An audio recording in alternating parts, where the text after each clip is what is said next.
and you go there and you distribute aid. But you can't do that in Kherson unless you dress like that. In Kherson, the Russian drones hunt people down. They'll hunt the ambulances in the daytime. They'll hunt people on bicycles. They even hunt dogs. This is Kherson. The sign says, "I love Kherson," and just below it you can see a big blast where something hit it. This is my friend Evgeny, and this is a church.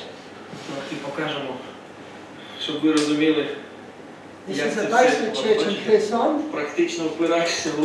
See, it really is a basement. It's not meant to be a place where you go for worship, but it's only a safe place now. They're all basement churches. Still love Jesus, lost their men, lost their livelihoods, they lost their businesses, but they've got to get together and sing to Jesus. They've got to get together and learn about Jesus. And so they'll risk it to go into these basements and congregate. And this is him coming out of the basement, and now he's wearing the jacket. And that's what lots of pastors do. Lots of pastors do that. It's very brave. I know one of the times he went in, he said the next team went in, they didn't get to drive home in their own vehicles, they're all blown up. But none of them were hurt, so that's really good. This is what the pastor's bag looks like, a backpack, and that's John 3:16. We don't usually put John 3:16 words to the background of men defending themselves, do we? But that's a different context, isn't it? Yeah, we need to be born again. One of the things I talk about is, how can you point your gun at somebody and be trying your damnedest, trying your hardest to shoot them, and at the same time say, "I love my enemy"? So I talk about that. I talk about it, is it theologically necessary? Is it philosophically absurd, or is there actually a logical way to arrive at that? And have large numbers of soldiers in various wars around the world done this? In other words, have large numbers of soldiers in different armies, in different theatres of war, not used hate to fight? And the answer is yes. This is revolutionary for them, because unfortunately the Ukrainian government is encouraging hatred. So they will announce how bad the injuries were the night before, and they'll say, "Turn your hate into dollars," not in English. So all that hatred you got, give us more money for our army. And then they use pictures of cats, soldiers, defenders riding the backs of cats, and all the mice are the Russians, and they're dehumanising them. And this is not helpful at all, and it is not necessary. And I go there and I show them the evidence and we talk about it. It's different. This is handing out food. Evgeny was really happy the day that they did this food drop because it's snowing. And what's the advantage of snow? The drones can't see you.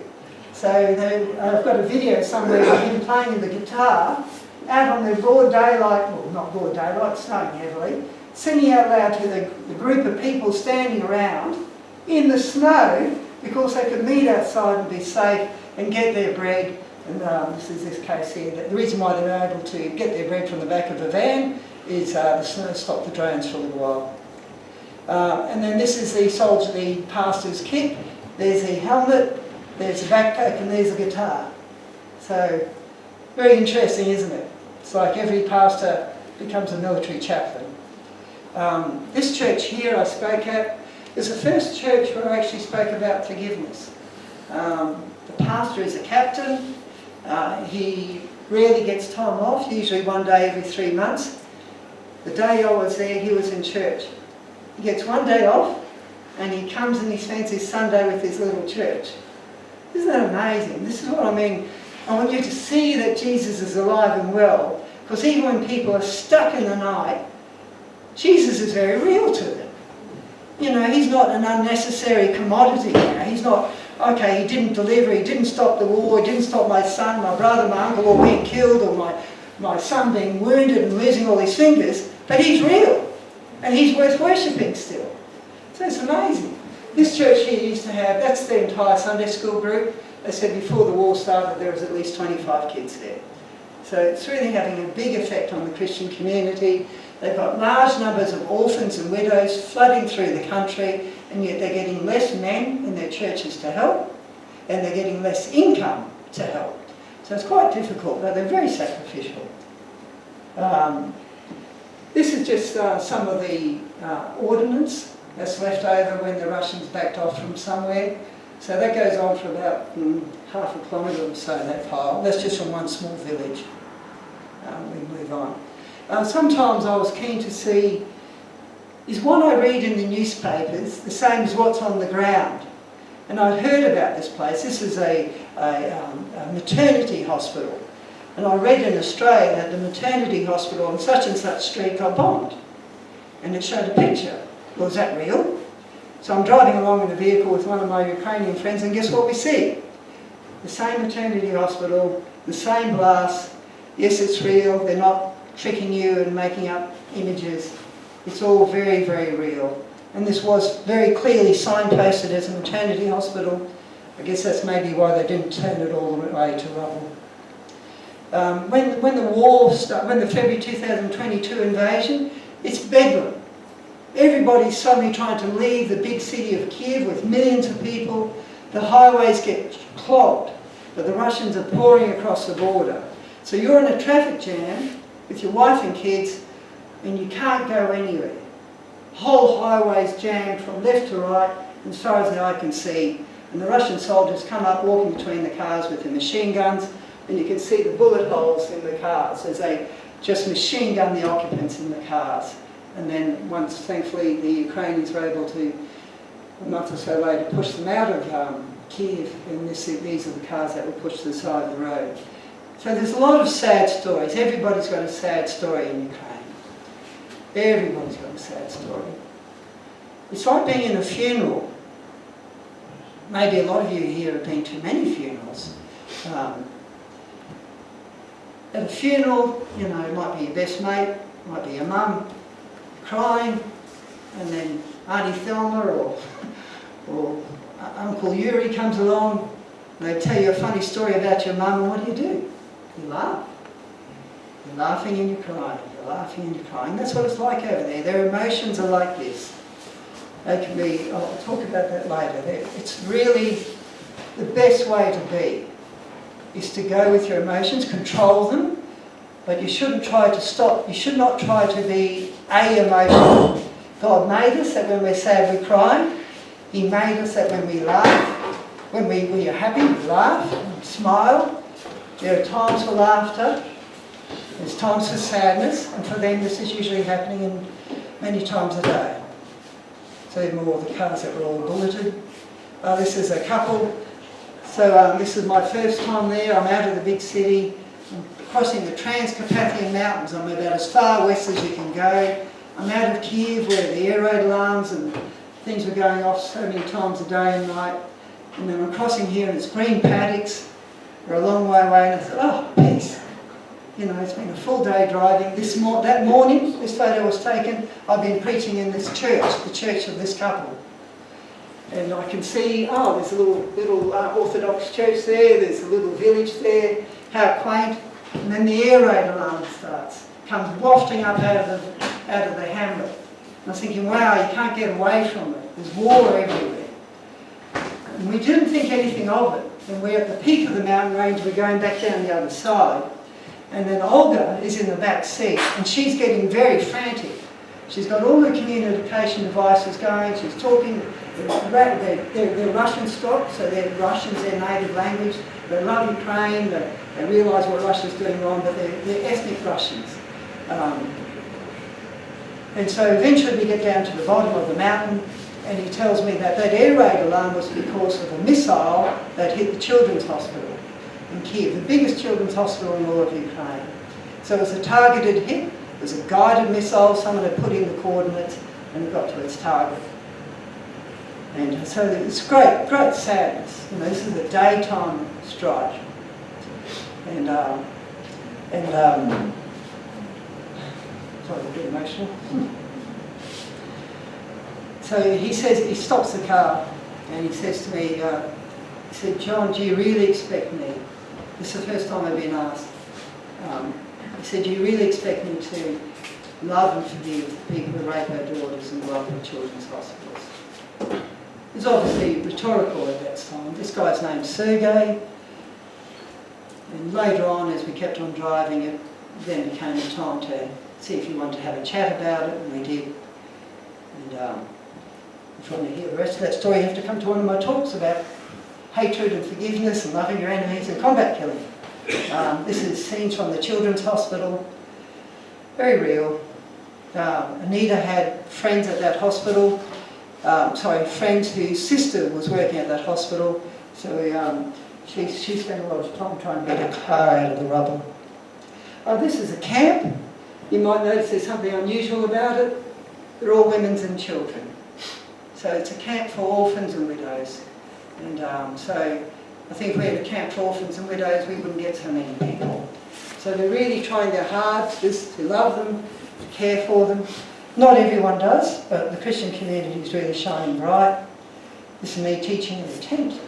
Young people around, you look at people, you look at men, you say, oh, I wonder how old he is. How old are you? You with the black cap. How old are you? 16. 16? Okay, right. So, you wonder, you look around and you think, okay, that guy looks like he's 24. Wonder where he's going to be next year. Of course, they draft them at 25. Anywhere between the age of 25 and 55, they'll take you off the street. And all the way up to 60 if they think you can be officer material. So, very lively group. They're just like you. They want fun, they want water fights, they play silly games. So there's still all that normality. People are still getting married. Some people still choosing to have children. Obviously there are people still commuting to work. It's this constant reminders, okay, it looks normal, but it's not. This guy here really exemplifies why we first went there. So that guy's absolutely out to it. It's about, I think, at least 1 o'clock in the afternoon. He still hasn't sobered up. He had a bender the night before, probably a mix of alcohol and drugs. And he's so out to it that I went up to him. I'm really curious. And I watched the flies walk up his nose. And he didn't flinch. It's like, wow, man, you're really out to it. So our friends that we first talked to, who were promoting my book in Ukraine, they rang us up once and they said, oh, we think you should come here and help. And what's that? And they said, well, we're starting up a rehabilitation centre. Of course, they heard my wife does rehabilitation. So they thought, oh, rehabilitation of drug addicts. They're never connected. And my wife's thinking, oh, because she didn't want to go. So she's thinking, oh, gee, what do I do? Someone's invited me. And then when she found out they do alcohol and drug, she said, inside she went, whew, I don't have to go. John, you go by yourself. They want you, but they don't need you. So she said, no, you've got your wires crossed. I don't do that sort of rehab. And then the man we were talking to, the young pastor, he said, well, it just so happens that I discipled the current president of the Christian Medical Association of Ukraine. He would love to talk to you. And that's how Anita ended up being invited to teach in all these different hospitals. So yeah, alcohol and drugs are a big problem, especially with the war. This is the alcohol and drug centre on the inside, so they just rented a big house. The guy in the white t-shirt in the corner, sitting back, Andre, he's got the most deformed sort of walk you'll ever see. He's quite twisted in his torso. He's got a terrible disease. We do have it in Australia, but we treat it pretty well. But he got into the wrong side of the world. At a young age, he became a male prostitute. And now he's just brimming over with love for Jesus. He sings, he goes to the camps, tries to get around. He's at this place because they know that you need 18 months of being dry before it's safe for you to be out on your own. But this guy loves Jesus. He's in pain every day because of this disease. He walks around like very warped and twisted. I was a physio for 33 years. Never saw anybody walk from A to B and still be upright, And so these are people who Jesus is so real to them despite it being so bleak. And if you don't remember anything else apart from tonight, realise that's how powerful Jesus is. After this, oh, that's my book in Ukrainian, and that's basically the gist of a lot of my talk. I don't think I left anything out in particular. Yeah, we might park it somewhere. That will do. So thank you very much for listening. I hope I've inspired you to yourselves love Jesus. People say, John, why did you go? A lot of people tell us that God will protect you. He will put his hand over you. Well, we don't actually believe that. If it's God's will, he will. But seeing he let so many of them get bombed and wounded and maimed, what right have we got to think that we should be specially treated compared to them? God promises that he'll stay with us no matter what, and we can walk with him no matter what. Whether you get a disease tomorrow or paralysed tomorrow, God will be with you. He doesn't promise us health and wealth here in Australia. He doesn't promise you that when you go into a war-torn country. But we do know this, that we love him. He's everything to us. He wants us there. People tell us that we're useful. That's really useful to know that you actually are useful. There's a verse I guess I'll leave with you. He who loves little, he who is forgiven little, loves little. He who is forgiven a lot, loves a lot. I certainly feel the enormity of how much I've been forgiven. And so I just regard it as a wonderful privilege to show my love. And that's what it's all about. Yeah. Thank you.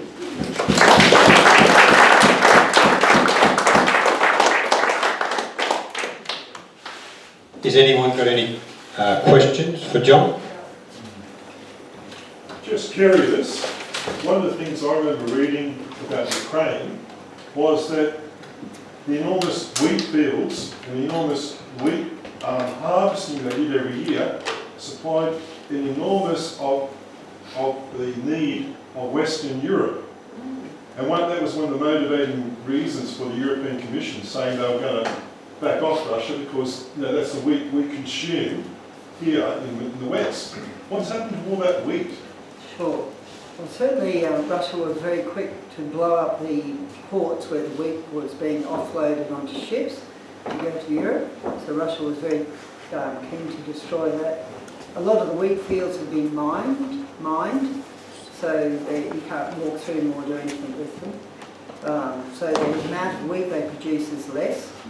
The war certainly didn't start because of meat or food. It's just a totalitarian dictator who believes that Ukraine should not exist as a country. It should be Russia. They should speak Russian and they should worship me like everybody else. He's just like Hitler.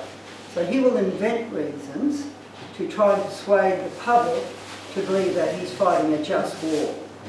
So a lot of what you hear is Russian propaganda, just like Hitler put out an awful lot of propaganda.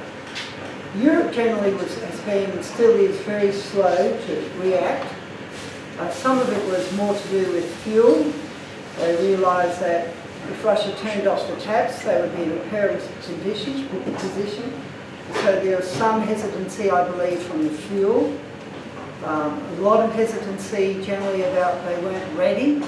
Russia was clearly ready for the war. It had started it. It invaded Ukraine in 2014. Before that, Georgia in 2008. It's always been on a war footing, a very active footing, and Europe has been going the other way around. Less and less GDP, and if it is spent on defence, it's not really defence. So they're trying to catch up now.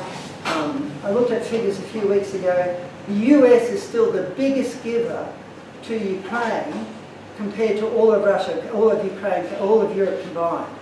So if you look at so far going backwards, so as much as my wife and I and many others wish America was doing more, it's not their war, so I'm just so grateful they're doing something.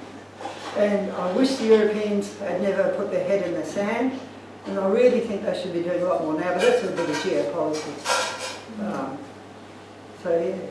But please ask any questions you like about geopolitics or any ideas that you've heard about the war, you're not sure if it's true.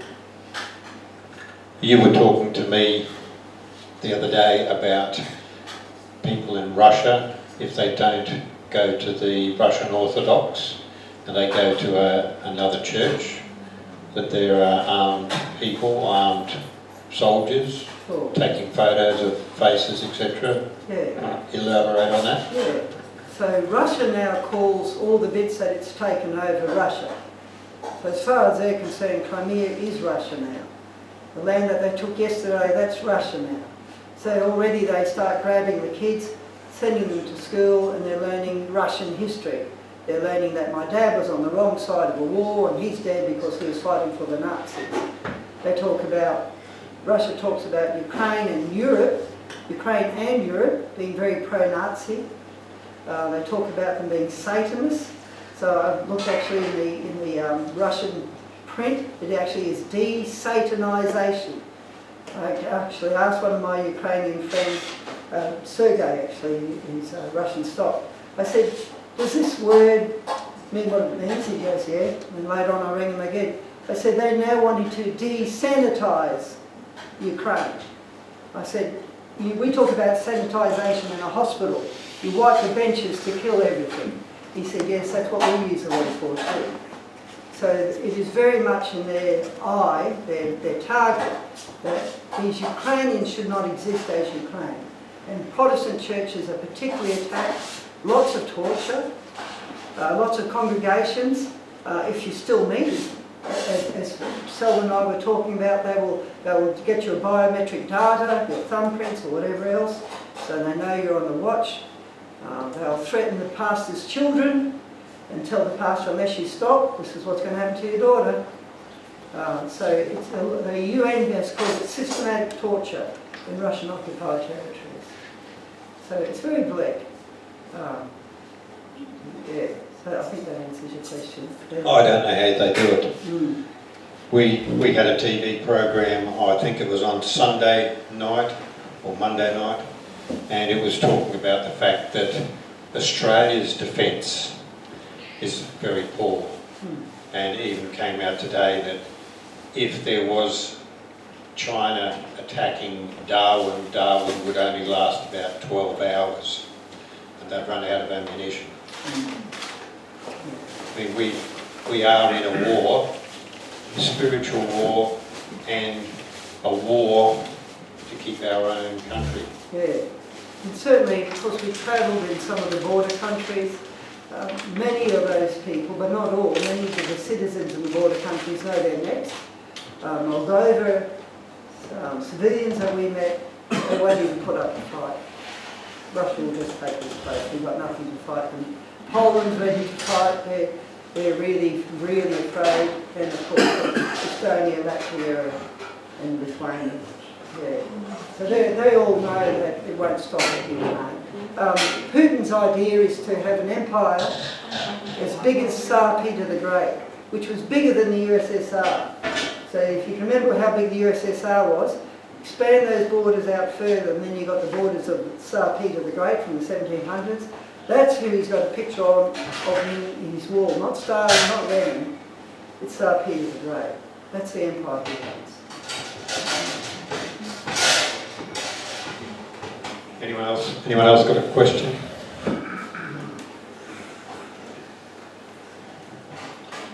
I remember the Ukraine produced one of the biggest aircrafts. Is that correct? Yeah, and one of the reasons why Ukraine was an attractive target is a lot of industrial